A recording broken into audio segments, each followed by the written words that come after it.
Karena anak-anak muda sekarang udah lebih aware soal isu emosi atau isu inner child, mungkin ada yang jadiin itu sebagai excuse ya, atau pembelaan diri.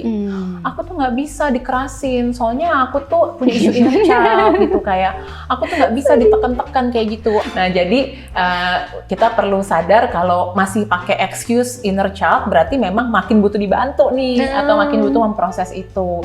Dan justru progress healing ini kan juga tadi ya pakai skala ya, dari 1 sampai 10, seberapa sih kamu sekarang udah ngerasa diri kamu berharga. Dari skala 1 sampai 10, seberapa kamu ngerasa kamu makin berprogres untuk mengenal emosi, berlatih mengelola emosi, atau berlatih tadi cara-cara self-care untuk kesehatan mental.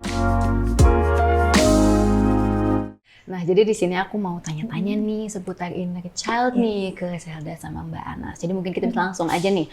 Aku mau tanya dulu soal kondisi Kak Selda nih. Jadi Selda ini kan sudah mengalami kelenjar getah bening sejak kecil nih. Mungkin boleh diceritakan secara medis kondisi kamu seperti apa? Memang aku bisa dibilang mengidap kelenjar getah bening sejak lahir. Jadi kondisi aku dari kecil itu memang sudah ada pembengkakan ya. Dari bayi, dan aku tuh memang sudah melakukan beberapa kali medis gitu ya, dan dokter mengatakan ini memang adalah sebuah penyakit tumor jinak, kelenjar getah bening, dan juga penyumbatan pembuluh darah. Nah, terkait kondisi kamu ini kan, apakah kamu pernah mengalami kondisi yang kurang mengenakan gitu? Ada nggak sih tantangan tersendiri yang kamu hadapi sehari-hari? Oke, banyak banget sih Mbak tantangannya ya. Karena ini aku dapat cerita juga dari mamaku ya. Jadi dari kecil, dari aku bayi itu, bahkan saat ada yang ingin melihat aku, ingin menggendong aku selalu memalingkan wajah aku. Gitu. Karena mungkin dari bayi emang ngerasain malu gitu. Dan selain itu juga aku sering, dari kecil aku sering mendapatkan perlakuan bully gitu. Jadi bahkan kayak contoh kayak aku tuh bakal mau keluar rumah aja, itu ada beberapa anak di dekat rumah itu yang kayak menertawakan, mengejek. Itu yang aku rasain dari kecil. Terus juga selain itu ada juga dari sekolah ya. Sekolah aku juga pernah banyak sebenarnya yang mengalami pembulian. Jadi kayak contoh kayak misalkan ketika ada ini ya, pembagian kelompok gitu ya, itu biasanya kayak ada teman-teman yang bilang, ya ketemu sama aku lagi gitu sekelompok. Atau kayak contoh kayak gini deh, kadang ada yang kayak mesti ke kantin gitu, aku tuh yang selalu kayak nggak diajak gitu. Dan sebenarnya ada yang juga yang parah banget, contoh kayak ini, aku pernah diejek, yang aku sempat nangis di depan mereka. Cuman karena itu saat itu nggak ada yang nerima aku, bahkan aku makin ditawain. Nah itu menurut saya itu aku makin berhenti, aku nggak mau nangis di depan mereka. Dan itu aku semakin ngerasain lah. Mungkin saat ini bilangnya insecure ya. Dan itu tantangan dari kecil, bahkan tantangan lainnya sampai sekarang ya masih ada yang memandangnya sebelah mata gitu. Jadi kayak aku pernah juga ditolak bekerja gitu karena fisik aku. Itu aku juga alami. Jadi banyak banget tantangannya. Selda ini kan di konten-kontennya beberapa kali juga ngobrolin soal inner child ya. Mungkin bisa diceritain lagi trauma masa kecil yang pernah kamu hadapi itu seperti apa sih? Trauma dari kecil ya, sebenarnya lebih ke kurang diterimanya ya kalau aku dari lingkungan sekitar. Kalau dari keluarga sih aku bersyukur benar-benar keluarga aku menerima ya, mensupport, dari orang tua juga mensupport. Lebih ke lingkungan di luar dari keluarga itu yang menertawakan, bahkan mengejek aku, sehingga aku tuh dari kecil malu. Bahkan aku tuh takut mau ketemu orang. Aku benar-benar sampai ketika ada orang yang ingin bertemu aku selalu kayak sengaja mencari alasan biar nggak ketemu dengan orang tersebut. Bahkan kayak ada juga contoh kayak tamu datang ke rumah, itu aku bahkan nggak mau keluar kamar. Karena aku se-insecure itu saat itu. Itu yang aku lalui dari hari ke hari sampai ada saatnya aku belajar buat oke, aku harus bisa menerima keadaan ini. Nah Mbak Anas, tadi kan kita udah ngobrolin, udah nyinggung-nyinggung sedikit nih soal inner child. Nah kalau boleh tahu sebenarnya inner child itu apa sih Mbak? Nah, inner child sendiri ini adalah istilah yang kita pakai untuk menjelaskan tentang bahwa dalam diri manusia itu ada sisi diri masa kecil kita yang sebenarnya tuh tersimpan di memori otak. Jadi kalau kita kan suka ngomong kalau kita ngerasain emosi yang nggak enak tuh sakitnya di sini ya. Padahal emosi itu sebenarnya semua diproses di otak. Jadi jatuh cinta pun diprosesnya di otak. Kita suka makanan, kita suka sama orang, itu semua sebenarnya prosesnya di otak. Tapi memang membuktikan bahwa apapun emosi yang kita rasakan, baik senang, sedih, kecewa, marah, ada sensasi di tubuhnya. Gitu. Jadi itu yang membuat kita jadi paham bahwa sekarang emosi itu tersimpan di tubuh dan di otak, makanya kita makin butuh cara-cara manusiawi juga untuk kita bisa memproses emosi-emosi kita, baik emosi yang di hari ini maupun emosi-emosi masa kecil. Nah, kenapa masa kecil ini atau inner child ini penting? Karena dari penjelasan neuropsikologinya, 7 tahun pertama pengalaman kita, bahkan sejak di masa kehamilan, lahir, proses lahir, sampai kita menjadi manusia umur 7 tahun, berarti kan umur-umur SD ya, itu pengalaman-pengalaman itu menjadi fondasi pengalaman yang disebutnya subconscious atau alam bawah sadar manusia. Ibaratnya di masa 7 tahun pertama kita itu, otak kita kalau kita kayak lagi bangun rumah, otak kita tuh lagi kayak cetakan semen basah. Jadi apapun yang kita alami di 7 tahun pertama, in a good way, in a bad way, itu semua masuk ke pemaknaan kita tentang diri kita, pemaknaan kita akan berelasi sama orang, pemaknaan kita akan hidup gitu. Jadi kenapa sih kayaknya itu kan udah dulu banget gitu, kayak buat aku umur 7 tahun tuh udah 25 tahun yang lalu gitu. Tapi kok masih segitu mempengaruhi kita di masa sekarang ya, karena itu di masa critical period otak kita bertumbuh sih, pengalaman-pengalaman inner child itu. Kira-kira itu penjelasannya. Tapi bagaimana caranya kita mengenali inner child dan apakah inner child itu baik buat kita atau justru malah buruk buat kita? Iya, mungkin ini juga pertanyaan sejuta umat, gimana cara mengenali inner child. Jadi cara mengenali inner child itu adalah first thing first, kita harus belajar kenal emosi. Jadi teman-teman perlu tahu bahwa sejak kita masa remaja puber, sejak kita akil balik mulai menstruasi dan mimpi basah, sampai ke usia dewasa, itu kita mulai merasakan mixed emotion atau emosi campuran. Ingat nggak masa-masa SMP tuh kita mulai takut tapi pengen, malu tapi mau gitu. Jadi makin kita usia kuliah, dewasa, kita juga bisa kayak seneng sih sama jurusan kuliahnya, tapi capek banget. Kayak seneng sih kerja kayak gini, tapi kok makin banyak tuntutannya ya gitu. Jadi mixed emotion ini penting kita kenali dulu nama-nama emosinya. Di internet kalau teman-teman googling itu ada wheels of emotion, jadi roda emosi. Jadi kan kalau kayak di film Inside Out tuh baru 5 emosi dasar ya yang kita tahu. Dan ternyata sejak usia remaja sampai dewasa ada ratusan emosi yang kita rasain. Jadi nggak heran kita tuh bingung jadi manusia, kita suka chaos, suka collapse atau breakdown karena emosinya seintens ini, tapi menamainya aja kita nggak tahu. Jadi penting belajar kenal emosi dari nama-nama emosinya. Lalu yang kedua itu belajar mengenali intensitas emosinya atau yang aku bilang sebagai termometer emosi. Jadi kita mulai belajar mengenali ke diri dari skala 1 sampai 10, seberapa intens sih emosi sedih yang kita rasa, seberapa intens rasa cemas yang kita rasa. Mungkin awalnya aneh, tapi kabar gembiranya kalau termometer emosi ini dilatih sejak anak-anak, mereka cepet banget loh. Ini gara-gara otak pengkondisian kita di masa dewasa yang mungkin dulu kita dibilang nggak boleh marah, nggak boleh nangis, nggak boleh sedih. Jadi kayak, yakin emosi boleh kita kenalin gitu. Terus kayak yakin apa yang kita rasa itu penting. Karena mungkin dulu kita banyak yang dibesarkan mengikuti apa kata orang lain. Kalau orang lain bilang, itu nggak nakutin, itu berani, padahal kita deg-degan. Kita jadi belajar mempercayai apa yang orang lain bilang tentang emosi itu. Padahal setiap orang tuh punya subjektif emosinya sendiri gitu. Jadi hanya dengan 2 tips itu mengenali nama emosi yang kita rasakan dan boleh banget mix emotion. Lalu yang kedua mengenali intensitas emosinya. Lama-lama kalau kita jadikan ini habit, aku selalu bilangin namanya daily self-care habit. Nah dari 2 hal ini, kalau teman-teman udah melakukan ini selama 2 minggu berturut-turut atau sebulan berturut-turut, lama-lama kita dapat pola emosi kita. Begitu nanti kita udah kenal pola, baru masuk ke memahami inner child, yaitu hal-hal yang memicu emosi kita di skala yang tinggi, kayak di 7, 8, 9, 10, plus ada sensasi di tubuh yang muncul ya, kayak mungkin keringat dingin, asam lambung naik, deg-degan, sampai sakit kepala, bahkan yang intens banget, kita bilang men-trigger gitu ya, yang sampai mungkin kamu nggak bisa masuk ke ruangan itu, bahkan susah bangun tidur, karena saking emosinya intens ya, bukan bangun tidur kurang tidur gitu ya. Nah itu kalau kita mulai lihat polanya, apalagi di sesi konseling dibantu sama psikolog atau konselor, nanti kita bisa mengenali polanya. ada nggak sih pengalaman yang familiar dengan emosi intens ini? Misalnya aku juga punya isu terkait penerimaan, karena aku tuh adalah anak campuran, jadi ayahku Jawa, mamaku Chinese besar di Jakarta. Jadi kulit aku kan coklat, tapi waktu kecil lebih gelap lagi karena dulu aku ikut pramuka. Nah, jadi kayak sering banget juga dulu dibully karena dibilang hitam dekil, padahal aku udah mandi. Nah, terus jadi pengalaman itu bikin aku tuh juga punya isu merasa nggak diterima. Dan anak kecil, waktu kita kecil, itu kita tuh sensitif banget sama tatapan mata orang dewasa. Jadi buat orang dewasa tuh mesti hati-hati banget sama cara kita menatap anak kecil.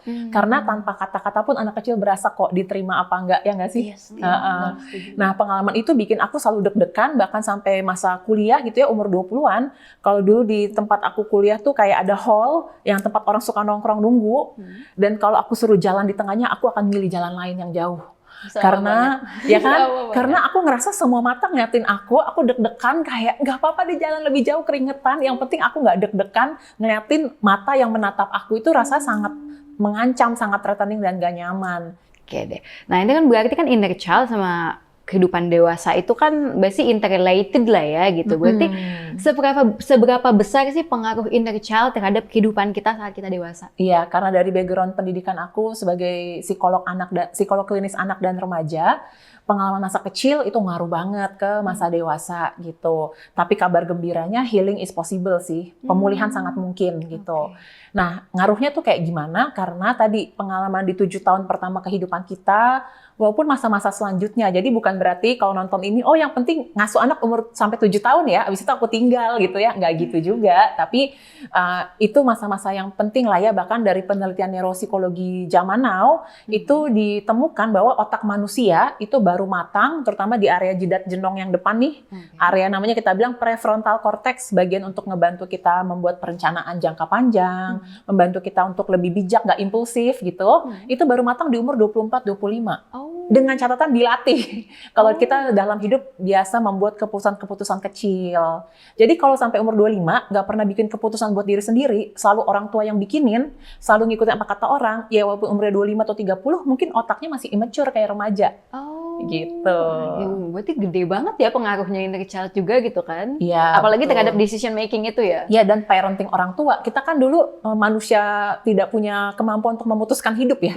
Sampai kalau ada nama tokoh, ada namanya Dr. Daniel Siegel yang bikin buku The Whole Brain Child, dia bilang orang tua adalah arsitek otaknya anak.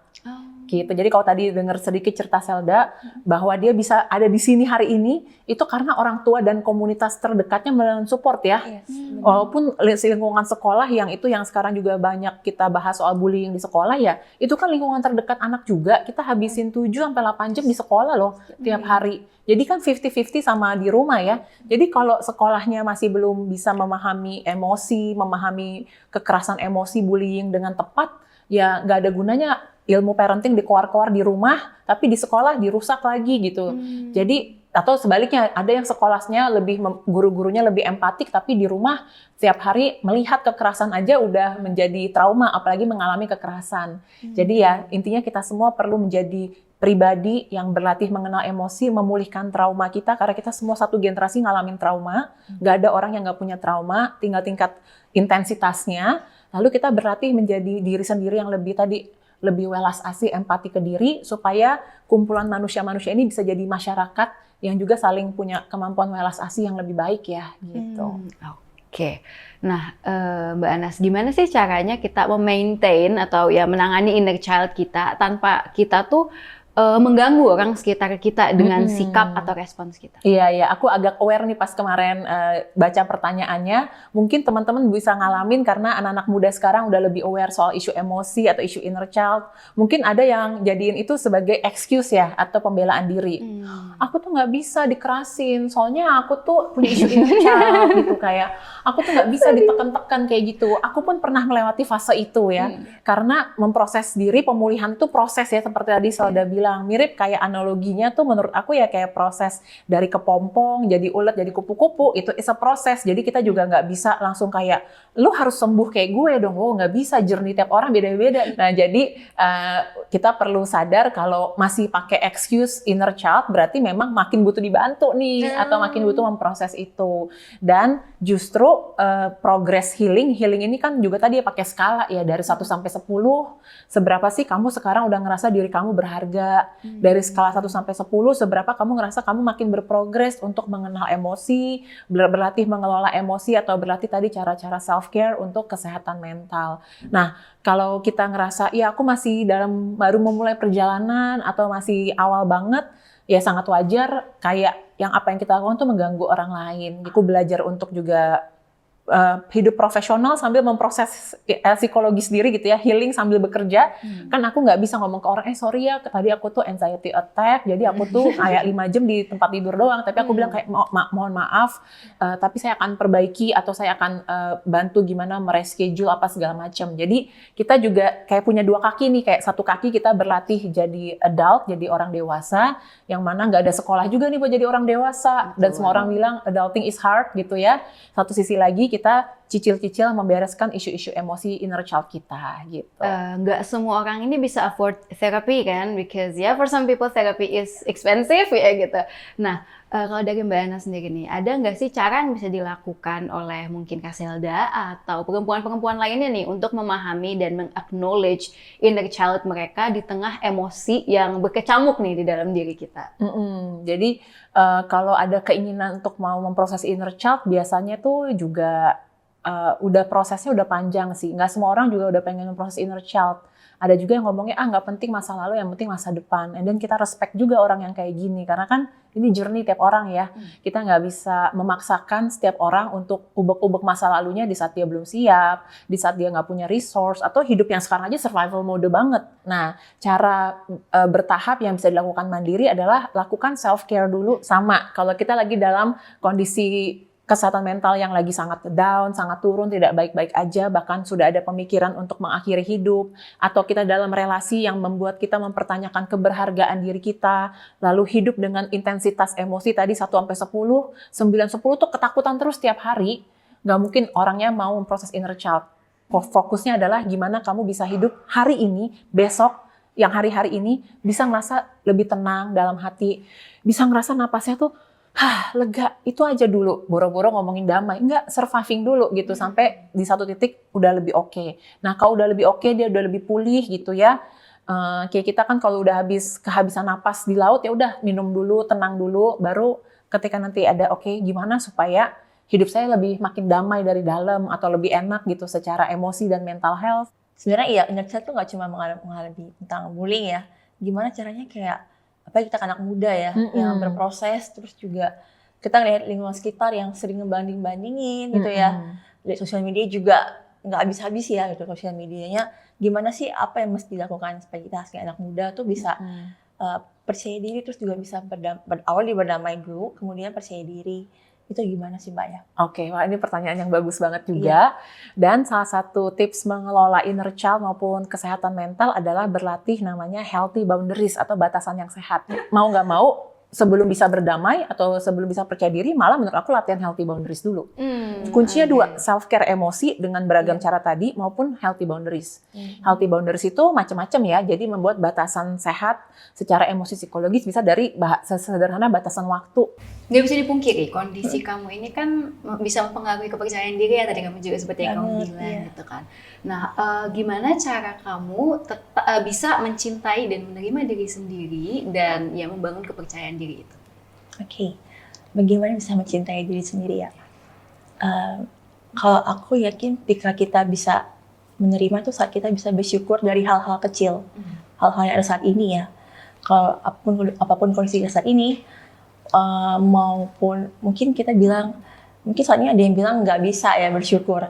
Tapi kalau kita bisa menyerahkan diri kita ke Tuhan, kita terima diri kita apa adanya, dan kita bisa, nggak apa-apa, saat ini aku terlihat seperti ini, gitu ya. Aku menerima diri aku apa adanya, dan aku syukuri hari demi hari.